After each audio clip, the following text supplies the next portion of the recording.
여러분, 주린이들의 아버지 돈쌤을 모시고 녹화 진행하고 있습니다. 오늘은 주식에 대한 이야기를 좀 딥하게 해보려고 합니다. 돈쌤께서도 네이버를 담으셨다고 그러셨어요. 네. 근데 사실 네이버나 카카오 같은 이런 언택트주가 이번 코로나 시국에서 우리 코스피 시장의 성장을 이끌었다고 해도 과언이 아닌데 요즘 주가를 들여다보면은 거의 폭락하다시피 엄청 빠지고 있습니다. 물론 고점 대비해서는 좀 오른 거에 비해서 이 정도면 예의가 아닐까 생각도 들긴 하는데요. 네.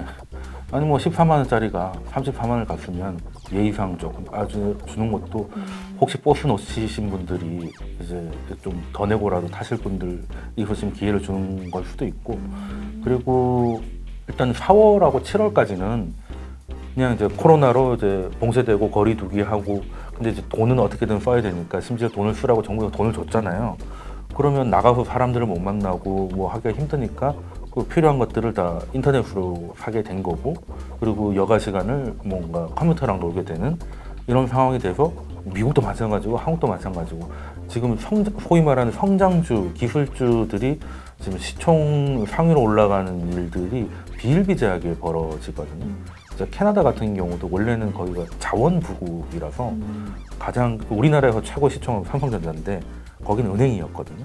근데 거기 쇼피파이라고 해서 온라인 쇼핑몰 구축을 도와주는 회사가 뭐 시총 1위까지도 올라가고, 뭐 영국 같은 경우는 바이오 회사가 아스트로제네카죠. 뭐 이런 것들이 우리나라도 바이오가 강했잖아요. 시젠 같은 경우도. 그랬는데 지금은 주식시장은 이제 내년을 보기 시작하는 거예요. 내년을 보면 지금 바이든 당선 가능성도 꽤 높은 상황이고, 그러면서도 내년쯤에는 백신이 나올 가능성이 좀 있잖아요. 언제 나올지 모르겠고, 나온 게 얼마나 대중들의 신뢰를 얻는 거는 이제 나중 문제긴 하지만, 올해는 백신을 생각할 수 없는 시기였고, 백신이 없던 코로나의 시대와 백신이 곧 나올 코로나의 시대는 좀 상황이 다를 거니까 성장주가 약간 슬로우 다운 하는 것도 이제 많이 올랐으니까 이제는 팔고 싶다 하는 사람도 나올 만도 하잖아요. 이제 그러면 이제 이런저런 핑계로 팔기도 하고, 라고 해서 그래도 성장주는 가장 중요한 게 코로나 확산 이런 게 아니라 금리가 낮아야 되거든요. 근데 제가 첫 번째 시간에도 말씀드렸던 게 미국이 기준금리 제로 상황을 적어도 2023년까지는 무조건 하겠다고 거의 보장을 했기 때문에 그때까지는 뭐 크게 나쁠 일은 없겠고 주식시장의 좀 우호적인 거시적 환경은 계속 이어지겠구나라는 판단을 하고 있죠. 근데 이제 백신이 나왔는데 의외로 빠른 그 신뢰를 얻기 시작하고 국가들이 나서는 거죠. 야, 이제 걸리면 백신이 있으니까 치료제가 있으니까 일단은 거리두기 이런 거 좀 완화해가지고 빨리빨리 경제를 돌려보자. 소비나 이런 것들은 인터넷으로 주문하고 할 수 있지만 예를 들어 자동차를 만들고 뭐 철강을 만들고 할 때는 그건 언택으로 할 수 없잖아요. 이제 그러면 이제 거기서 이제 생산이 다시 나오고 하면 거기서도 코로나 때문에 눌려 있었던 기업들이 다시 좀 키 맞추기 정도, 성장률을 초월하기보다는 성장률에서 떨어져 있던 간격을 좀 줄이는 시간이 될 수도 있기 때문에 21년은 좀 다를 수 있겠다. 저는 좀 인상적이었던 게 그 파우치 소장이 우리가 마스크를 벗고 극장에서 영화를 언제 볼 수 있을까요? 라고 물어봤더니 이제 21년 한 가을 정도는 돼야 된다, 빨라도. 그렇다면 주식시장은 한 6개월 정도 선행할 수 있으니까 올해랑은 조금은 다른, 큰 결은 비슷하지만 조금은 다른 흐름이 있을 수도 있겠다는 생각을 합니다. 그렇게 내년 전망까지 바라보고 계시는 거예요. 그러면은 단도직입적으로 여쭤보면 네. 지금 상황에서 네이버를 더 담으실 예정이신가요? 이렇게 떨어지고 있는 와중에? 네, 저는 떨어지면 조금씩 더 사고 있습니다. 네, 왜냐하면 네이버는 코로나 때문에 뜬 회사는 아니에요. 주목을 받게 되긴 했고, 물론 뭐 카카오도 마찬가지고, 카카오가 수익률 차원에서 더 높았죠. 돈을 못 벌다가 이제 돈을 이제 흑자 전환을 했으니까 사실 주식하신 분들은 잘 아시겠죠. 그러면 턴어라운드라고 하잖아요.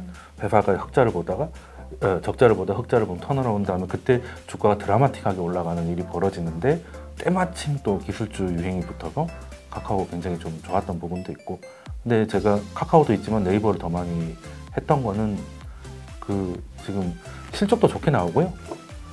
이런저런 비전을 많이 보여주고 있습니다. 네, 그래서 이것들은 백신이 나오고 경제 활동이 정상화돼도 이어질 것이라는 판단이 있기 때문에 지금도 예전처럼 한 15만 원이 안 되던 시절처럼 이렇게 쉽게 들어가진 않지만 이제 기술적으로 이제 조금 눌림을 준다면 조금씩은 더 들어가고 있죠. 네. 카카오, 네이버, 코인에 탑승하지 못하신 분들이 올라탈 수 있는 아주 좋은 기회겠네요, 요즘. 뭐 길게 보면 그럴 수도 있다고 봐요. 저는 이제 이 텀이 끝났다고 보진 않고요. 근데 이제 올라갈 때 고점 대비 한 10에서 15% 정도의 조정은 뭐 어떻게 보면 건강한 조정일 수 있으니까요. 그러면 해외 투자 이야기도 좀 해볼까 하는데 돈쌤께서도 해외 투자 하시죠? 원래는 코로나 이전에는 해외 투자가 더 많았죠. 국내 코스피가 무역 분쟁 때문에 2년 동안 이제 계단식 하락을 이어가다 보니까 이제 그때는 나스닥은 계속 상승을 했잖아요. 그래서 해외 투자가 많았는데 지금은 국내 비중이 더 높아요. 왜냐하면 미국이 나빠질 거기보다는 한국이 더 좋아질 것 같다는 생각을 좀 하고 있고 대표적인 근거로는 최근 환율 우리나라 주식시장에서는 외인들이 그렇게 많이 사고 있지 않지만 한국을 만약에 외국인들이 철수하고 떠난다면 환율이 높아져야 되잖아요. 환율이 지금 너무 빨리 떨어져서 문제거든요. 그렇다면 지금 주식은 뭐 이런저런 이유로 안 사고 있지만 한국 원화 자산을 사고 있거나 살려고 대기하고 있는 건 이제 분명해 보이는 거거든요. 외인들이 원화로 그대로 가지고 있다는 거예요. 그러면 이제 미국보다는 우리가 또 가벼우니까 2003년부터 2007년까지 드라마틱하게 상승했던 뭐 그런 기억도 있고 해서 요즘은 저는 국내를 많이 하는데 최근에는 이제 뭐 기술주들이 해외 투자를 엄밀히 말하면 해외 투자가 아니라 해외 대형 기술주 투자를 많이 하는 뭐 테슬라, 애플, 아마존 이런 건데 뭐 그 업체들의 뭐 전망은 뭐 굉장히 좋게 보고는 있는데 좋은 회사라고 해서 주식이 계속 올라만 가느냐는 건 이제 좀 다른 문제인 것 같고 의외로 괜찮은 백신이 나오면 그리고 바이든이 당선이 되고 괜찮은 백신이 나와서 경제가 빠르게 돌아오잖아요. 미국 경제가. 연준에서 이제 금리를 올려도 되지 않을까라는 고민을 시작할 것이고 그게 성장률한테는 굉장히 부담스러운 일인데다가 민주당 같은 경우는 독점에 대한 걱정을 하고 있잖아요. 독점에 대해서 지금 많이 규제를 받고 있는 게 구글, 페이스북 같은 곳인데 회사를 분사하라고 압력을 받는 거잖아요. 그런 것들이 주가에 누를 수도 있기 때문에 해외 투자가 좋긴 하지만 국내를 너무 이렇게 저주할 필요도 없다라고 말씀드리고 싶고 기본적으로 해외 투자는 밤에 하잖아요. 시간이 안 맞지 않습니까?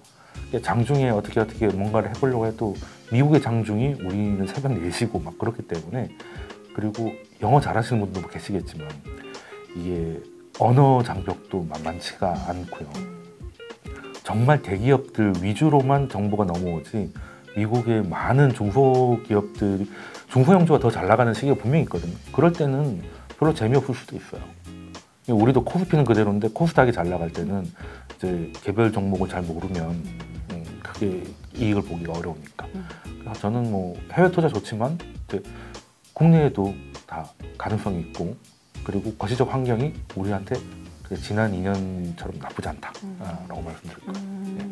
지금 돈쌤께서 그 국내외 주식 전망을 아우르게 열심히 해주셨는데 사실 주린이들한테는 그러니까 돈쌤처럼 이렇게 막 술술술술 나올 만큼 공부를 할 수 없을 뿐더러 되게 어렵거든요. 뭐 이럴 않죠. 때 참고할 수 있는 뭐 자료라든가 이런 게 있을까요? 뭐 자료라는 거는 크게 뭐 거창하게 볼 건 아니고요. 저처럼 이런 직업을 가지고 있다면야 오늘 시장이 이렇게 됐는데 왜 이렇게 됐을까요? 질문을 늘 받는 사람들이야 늘 시장에 대한 정리된 의견을 갖고 있어야 되겠지만 자기가 잘하는 섹터를 뭐 자기가 예를 들어서 기술 쪽에 있으면 기술주를 중심으로 하고 자기가 조선소에 있어서 철강, 화학 이런 쪽으로는 조금 이렇게 인사이트가 있다라고 하면 전문적으로 사실 증권가 애널리스트들도 예전에는 이제 뭐 경영학 공부하고 이런 사람들을 많이 뽑았지만 이제는 그 산업에서 꽤 오랫동안 잔뼈가 굵으신 분들을 데려와가지고 증권만 가르치는 게 많아서 처음에는 자기 전문 분야를 찾고 그 다음에는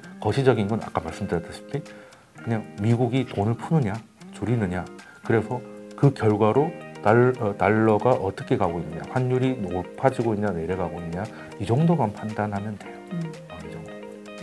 그러면 그냥 길게 가시면 됩니다. 근데 마지막으로 예. 근데 그래도 주식 너무 어려워 나 못하겠어 예. 하시는 분들에게 추천할 만한 다른 재테크 방법이 있을까요? 뭐 그냥 다 모르겠으니까 떠먹여달라는 분들도 계신데 예, 그런 분들한테는 이제 그냥 저는 이유식이라고 얘기를 하는데요. 그냥 워렌 버핏이 이제 유언을 미리 사전 공개를 했거든요. 두 가지의 투자를 하라고 공개 유언장에 남겨놨어요. 그럼 버핏이 자기 가족에게 유언으로 남긴 거면 해볼만 하지 않을까. 왜냐면 첫 번째가 버크셔 회사에 투자해라는 게 자기 회사에 투자하라는 거고요. 근데 문제는 뭐 A주 같은 경우는 뭐 한 주에 뭐 3억이 넘어가니까 서울의 빌라 한 채 값이라서 좀 거리가 좀 멀고 B주라고 해봐야 그래도 뭐 좀 크거든요. 몇백만 원 수준이기 때문에 그래서 2번이 있어요. 그래서 이제 ETF에 투자를 하는데 미국 S&P 500에 투자를 하는 거죠. 그래서 그냥 미국 시장에 그러니까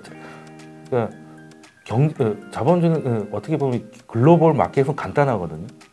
미국이 잘 나가는데 미국 외의 국가들이 더 잘 나가는 경우가 있을 수 있고 미국만 잘 나가고 다른 애들이 좀 힘드는 경우가 있고 미국이 떨어지면 다른 애들도 다 같이 떨어지는 한 세 가지밖에 없어요.